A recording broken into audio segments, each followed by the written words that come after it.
வணக்கம் நண்பர்களே. மாயாச்சின்னு சீரியல் சும்மா பரபரப்பாக போயிட்டு இருக்குன்னே சொல்லலாங்க. ஒரு பரபரப்பான கட்டத்தில் நம்ம ரகுராம் எந்த தப்பும் செய்யலை அப்படின்னு கோர்ட்டில் தீர்ப்பு வருது. மேலதாளத்தோட நம்ம ரகுராமை ஊர் மக்கள் சார்பாக அழைச்சிட்டு கோர்ட்லேருந்து வராங்க. அதோட தப்பு செய்தவங்க மகாலிங்கம் அப்படின்னு ப்ரூஃப் மகாலிங்கமே வாயிலேருந்து ஒத்துக்க வச்சுட்டாங்க. ஏசிபி முத்துசெல்வன் அவங்க ஜெயிலுக்கு போகிறாங்க. நம்ம ரகுராம் விடுதலை ஆறாங்க. அதை பற்றி தான் இந்த வீடியோக்குள்ளே பார்க்க போகிறோம். அதுக்கு முன்னாடி சேனலுக்கு லைக் அண்ட் சப்ஸ்கிரைப் பண்ணுங்க ஃப்ரெண்ட்ஸ். பக்கத்தில் இருக்க பெல் ஐக்கானையும் கிளிக் பண்ணுங்க. அப்பதான் நான் போடுற ஒவ்வொரு வீடியோவும் நோட்டிஃபிகேஷனா உங்களுக்கு கிடைக்கும். வாங்க ஃப்ரெண்ட்ஸ் வீடியோக்குள்ள போகலாம். ஃபர்ஸ்ட் எடுத்த உடனே பார்த்தோம்னா சும்மா அதிரடியான ஒரு பரபரப்பு கட்டினாங்க. நம்ம ஏசிபி முத்துசெல்வன் கூட்டத்தோட கூட்டமா நம்ம ஹரியை கொண்டுகிட்டு நிற்கிறாங்க. மகாலிங்கம் அவங்கள வெளுத்தெடுக்கிறாங்க. உன்னோட சட்டை நான் இருக்குது, இது யார் தைச்சாங்கன்னு அந்த டெய்லரை வச்சு நான் ப்ரூவ் பண்ணிக்கிறேன் அப்படின்னு இது யாரோடதுன்னு அவர் சொல்லுவார் அப்படின்னு அந்த இடத்துல சொல்கிறாங்க. அந்த டெய்லரை கூட்டி கொண்டு வராங்க. நம்ம மகாலிங்கத்துக்கு முதல்ல கரியை பூசுறாங்க. அந்த டெய்லரு கரெக்டாக சொல்லிடுறாரு, இவருக்கு பொண்ணுக்கு கல்யாணம் நீ 3 சட்டை என்கிட்ட தச்சு வாங்கினாரு, அதில் ஒன்று தான் இது. அப்போ இந்த உன் சட்டை எப்படிடா இங்கே வந்துச்சு அப்படின்னு உன் வேட்டியும் இங்கே இருக்குது, நீ தான் காரணம் அப்படின்னு சொல்லு நேரம். இது என்னோடதே இல்லை அப்படின்னு மகாலிங்கம் சாதிக்கிறாரு. பலார் நீ கன்னத்தில் தெறிக்க விட்டு அடி கொடுத்து விளாசி வெளுத்து உண்மையை மகாலிங்கம் வாயால் நம்ம ஏசிபி முத்துசெல்வன் கொண்டு வந்துடுறாங்க. ஆமாம், நான் தான் இதை பண்ணினேன். விடிஞ்சா சாருவுக்கு நம்ம சீனு கூட கல்யாணம். ஆனால் அந்த கல்யாண பொண்ணு அவள் வெளியே இறங்கி நடந்து வந்தா. அப்போ என்னதான் எதுக்காக இவ போகிறா, இவளுக்கு என்ன பிரச்சனை அப்படின்னு நான் ஃபாலோ பண்ணி பின்னாடி போனால் இவன் நேராக போயிட்டு இருக்க நேரம் ஹரி வழி மறிச்சான். இந்த பாரு, நான் உன்னை ஒன்று செய்தா நான் நல்லாவே நேசிக்கிறேன் சாரு, நான் கண்டிப்பாக ஒரு நல்ல வேலைக்கு போயிடுவேன், நான் கண்டிப்பாக உன்னை கல்யாணம் பண்ணி உன்னை நல்லா பார்த்துக்கிடுவேன் அப்படின்னு சொன்னோன்னே நம்ம சாருவோட மனசு ஏன் இந்த சீனுவை எதுக்காக பண்ணணும் கல்யாணம், இவருக்கு ஏற்கனவே மாயா இருக்கா, அதுக்கு பிறகு நம்ம இதுக்காக இடைஞ்சல் பண்ணணும் அப்படின்னு அந்த இடத்துல மாறிடுச்சு. நம்ம சார் திருந்திட்டாங்க கடைசி நேரத்தில்.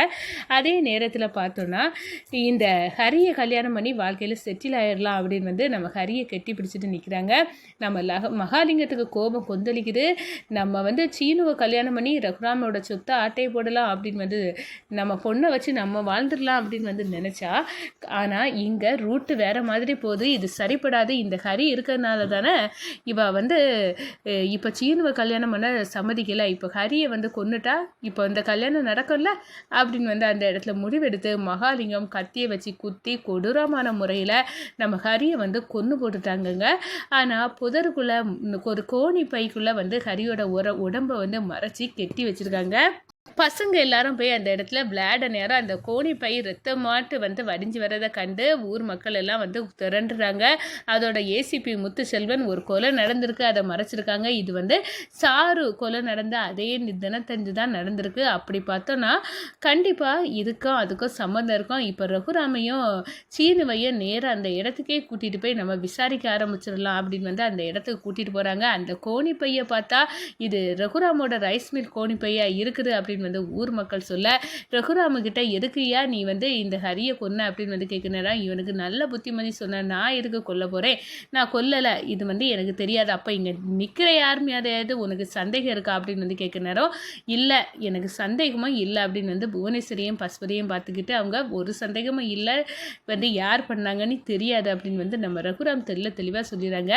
நம்ம மகாலிங்கம் நம்ம சைடு திரும்பிடக்கூடாதுன்னு உஷாராகவே அப்படி திரும்ப நேரம் தான் அடித்து வெளுத்து உண்மையை மகாலிங்கம் கொட்டிறாங்க. நான் தான் இதெல்லாம் பண்ணினேன் அப்படின்னு அந்த இடத்துல கொட்டுறாங்கங்க. அதோட பார்த்தோன்னா நீ எல்லாம் பண்ணதெல்லாம் பண்ணிக்கிட்டு ரகுராமை சிக்க வைக்கிறதுக்காக இந்த பண்ணினேன். அதுக்கப்புறம் சாரு எப்படி இறந்தா, இது ஹரியோட இறப்பு, நீ கொடூரமான முறையில் குறை செய்த. அதுக்கு பிறகு எப்படிடா உன் பொண்ணு இறந்தா அப்படின்னு சொல்லினோம். இந்த ஹரியை குத்துனதை பார்த்துட்டு இருந்த என் பொண்ணால் தாங்கிக்க முடியலை, இவன் இல்லாத உலகத்தில் இனி நான் எதுக்குப்பா இருக்க போகிறேன், நீ இவ்வளோ பிடிவாதமாக இருக்கலை, நான் சீனுவை கல்யாணம் பண்ண எனக்கு விருப்பம் இல்லை, ஆனாலும் உன்னோட விருப்பத்துக்காக தான் நான் அதுக்கெல்லாம் சம்மதிச்சு ஆடினேன். ஆனால் இப்போ நான் என் தவற உணர்ந்துட்டேன். அதுக்கு பிறகு என்ன நீ வந்து திரும்பவும் சீனுவை கல்யாணம் பண்ண நீ வந்து என்ன ஏன் தள்ளுறாப்பா? நான் இந்த கரியை கல்யாணம் பண்ணி வாழ்ந்துருப்பேன்ல, நீ அவரையும் வந்து கொலை பண்ணிட்டா, இனி நான் இருந்த எண்ணத்துக்கு அப்படின்னு வந்து பக்கத்தில் இந்த குளத்துல குதிச்சு நம்ம சாரு வந்து உயிரை மாற்றிக்கிறாங்க. இனி என் பொண்ணை நான் பறி கொடுத்தாச்சு. ஒத்தைக்கு ஒரு பொண்ணை வளர்த்து அந்த பொண்ணை இப்போ என்னோட வரட்டு பிடிவாதம் கௌரவத்துக்கு நான் ஆசைப்பட்டு இழந்தாச்சு. இப்போ என்ன பண்ணலாம் அப்படின்னு வந்து யோசிக்க நேரம் ஏன் இதை வந்து ரகுராம் தான் பண்ணுனான்னு நம்ம சாதிக்க கூடாது. அப்படி இந்த கேஸ்லேருந்து தப்பிக்க நான் ஒரு முடிவு பண்ணேன். ரகுராம் மீது மொத்த பழியம் விழட்டும் அப்படின்னு வந்து தான் நினச்சி நான் ரகுராம் ரைஸ் மில்லேருந்து ஒரு சாக்கை எடுத்து அதில் வச்சு கெட்டி போட்டேன். அதோட பார்த்தோன்னா நான் சிக்காமல் இருக்கணும் அப்படின்னு வந்து நினச்சேன். ஆனால் என் நல்ல நேரத்துக்கு மழை கொட்டுனனால என் கைரேகை எல்லாம் அழிஞ்சு போச்சு. ஆனால் இந்த சட்டை வெட்டியை வச்சு நான் மாட்டிக்கிட்டேன் அப்படின்னு வந்து சொல்கிறாங்க. என் பொண்ணு குளத்தில் விழுந்து அப்படியே வந்து இறந்து போனால் இந்த கரியை வந்து நான் கொன்னதை பார்த்து அதனால நான் நைட்டோடு நைட்டாக ரகுராம் மேலே பழிய போடுறதுக்காண்டி நான் இந்த மரத்தில் கட்டி தொங்க வைத்து அவள் ஒரு தற்கொலை செய்துட்டா. நான் அவளை பிரெயின் வாஷ் பண்ணியிருக்கான். இந்த ரகுராமன் சீனுவும் கல்யாணம் பண்ணக்கூடாது சீனுவை அப்படின்னு வந்து ரகுராம் வந்து பிரெயின் வாஷ் பண்ணியிருக்கான். அதுக்காக தான் இந்த லெட்டரை எழுதி வச்சு அப்படி நான் நம்ப வச்சேன். அவன் பண்ணனால தான் என் பொண்ணு தற்கொலை செய்துட்டா அப்படின்னு வந்து நம்ப வைக்கிறதுக்காக என் சாவுக்கு காரணம் ரகுராமும் சீனுவும் அப்படின்னு வந்து எழுதி நம்ம சாரு கையில் நான் வச்சுட்டேன் அப்படின்னு வந்து அந்த இடத்துல நம்ம மகாலிங்கம் வந்து சொல்லுறாங்க. எல்லா உண்மையும் வெட்ட வெளிச்சம் வந்துட்டு அம்மா நீ வந்து என் கணவரை காப்பாற்றிட்டா அப்படின்னு வந்து அந்த இடத்துல சாமியை நினச்சி வேண்டுறாங்க நம்ம ஜானகியம்மா. அதே நேரம் மாயாவுக்கும் ரொம்ப சந்தோஷம், உண்மை வெளியே வந்துட்டு அப்படின்னு வந்து நினைக்கிறாங்க. நம்ம கோர்ட்டில் முத்துசெல்வன் வந்து மகாலிங்கத்தை பிடிச்சி கொண்டு நிப்பாட்டுறாங்க குற்றவாளி கொண்டுல. அதே நேரத்தில் தீர்ப்பாகுது ரகுராமுக சீனுக்கும் இந்த கொலை கேஸில் சம்பந்தம் கிடையாது. இந்த ஹரியை கொன்னது மகாலிங்கம், அதோட தன்னோட மகச்சாவுக்கு காரணமாக மகாலிங்கம் தான். அப்படி தீர்ப்பாவி நம்ம மகாலிங்கம் ஜெயிலில் கம்பி எண்ண போகிறாங்க. மேலதாளத்தோட ஊர் மக்கள் எந்த தப்பை நம்ம ரகுராமையா பண்ணலை அப்படின்னு வந்து நிரூபணம் ஆயிடுச்சு. இனி அவர் தான் பஞ்சாயத்து தலைவர், இப்போவே அவரை வரவேற்போம் அப்படின்னு வந்து ஊர் மக்கள் போய் வந்து கோர்ட்டிலே மாலையை போட்டு நம்ம ரகுராமை வந்து வீட்டுக்கு கூட்டிகிட்டு வராங்க.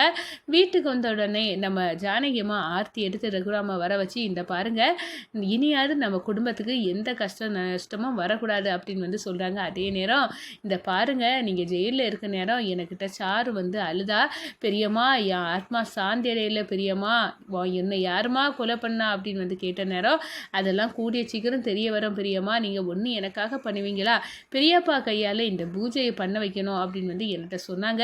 கண்டிப்பாக இந்த பூஜையை நம்ம சாருவோட ஆத்மா சாந்தி அடைய நீங்கள் பண்ணணும்னு நான் விரும்புகிறேன் அப்படின்னு வந்து சொன்ன நேரம் கண்டிப்பாக நான் பண்ணுறேன். அவள் வந்து அவங்க அப்பாவால் தான் இந்த நிலைமைக்கு ஆனால் நானும் அவளை பொண்ணு பார்த்து தான் பார்க்கேன். கண்டிப்பாக வந்து சாருவோட ஆத்மா சாந்தி அடையன் ஜானகி இதை பண்ணிடலாம் அப்படின்னு வந்து அந்த பூஜைக்கான எல்லா ஏற்பாடுகளும் பண்ணுறாங்கங்க.